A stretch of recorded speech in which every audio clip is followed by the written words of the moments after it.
You open your phone, you're just scrolling, and then bam, there it is.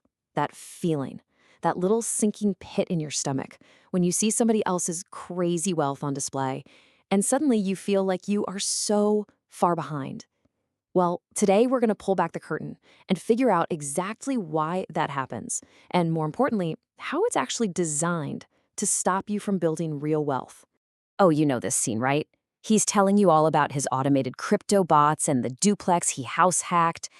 And then you look at your own plan, your 401k, your budget, and it just feels so slow and boring and honestly kind of pathetic. It feels like you're crawling while everyone else is just sprinting past you. Look, that feeling, it's not an accident. It's a very carefully built psychological trap. I like to call it financial guru envy. And it is designed, from the ground up, to make you second-guess your own solid strategy and pull you into a world that, let's be honest, benefits them, not you. Okay, let's really get into this. The entire financial influencer world, the whole thing, is basically built on one big lie.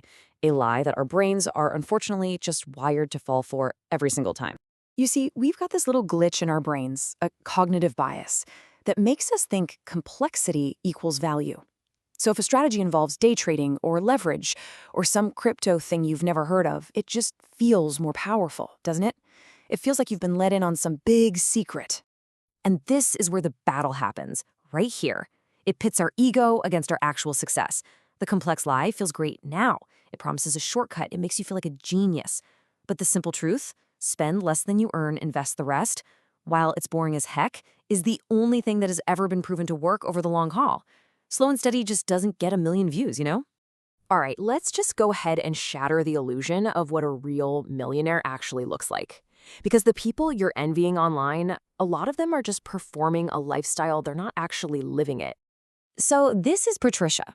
She's our answer to the flashy influencer. She's the person you'd walk right past on the street and not even give a second glance. And that, right there, is her financial superpower. This is the heart of the whole illusion, laid out right in front of you. You're sitting there comparing your real, messy, behind-the-scenes life to their perfectly curated highlight reel. One person is broadcasting consumption, the leased car, the fancy dinners. The other person is quietly building security, packing her on lunch and driving a car she actually owns. And if you look under the hood, here's the engine that powers their lifestyles: the influencer. They're chasing these short-term, high-risk gambles. It's all about day trading and crypto.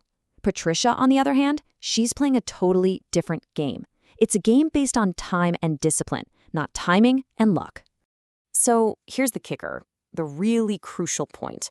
The influencer you envy might be sweating bullets every night, absolutely trapped by the massive costs of just keeping up that image.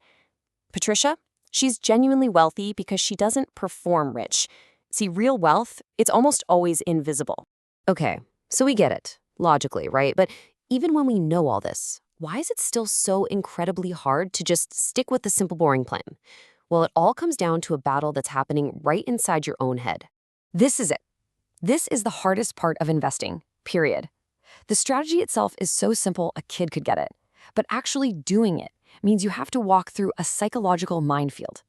Because there will be long, painful stretches where your boring plan is underperforming, and every single instinct you have is going to scream at you to abandon ship. And here's the devastating irony. Trying to get smarter by just consuming tons and tons of financial content often makes you poorer. It just feeds that little monkey in your brain that wants to tinker and to trade and to grab the steering wheel when you should just be letting the car drive itself.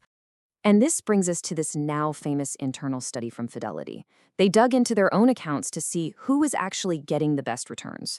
And I promise you, the answer is not what you think. So, it wasn't the people who are hyper-involved. It wasn't the ones who were trading all the time or trying to perfectly time the market. Nope. In fact, all that activity usually just led to worse results. The actual top performers, they fell into two pretty surprising groups. The first group was just the people who were inactive, the ones who had simply forgotten they even had accounts with Fidelity. They set it up years ago and then just left it alone. They weren't there to panic during the crashes or chase the fads during the booms. And here it is, the punchline. The absolute best performing accounts. They belong to people who had passed away. They beat everybody. Why? because they couldn't make emotional mistakes. They couldn't panic sell. They couldn't chase the hype. Their superpower was doing absolutely nothing. So, if the goal is to protect our own psychology and basically act more like a dead person with our investments, how do we actually pull that off? Well, it comes down to a really simple two-step playbook. First, and this is a big one, you have to ruthlessly curate your information diet, unfollow the noise. Your brain can't tell the difference between some random guy online and your actual neighbor. So every single flashy post is messing with your sense of what's normal. And second, automate everything. Set up those automatic transfers to your investment accounts the day your paycheck hits. That way, the money is invested and gone before you can even be tempted to do something clever with it. You're basically using your own laziness to your advantage. You are not failing because you aren't doing enough. You feel paralyzed because you've been convinced your boring, steady progress is a problem. It's not. It is more than enough. Let the monkeys fight over the berries. Your job is to be the tree, growing stronger, taller, silently in the background. Ultimately, it really just comes down to this one question. Are you trying to build visible status, or are you trying to build invisible wealth? Because the path to one often leads directly away from the other. The choice of which game you want to win, well, that's entirely up to you.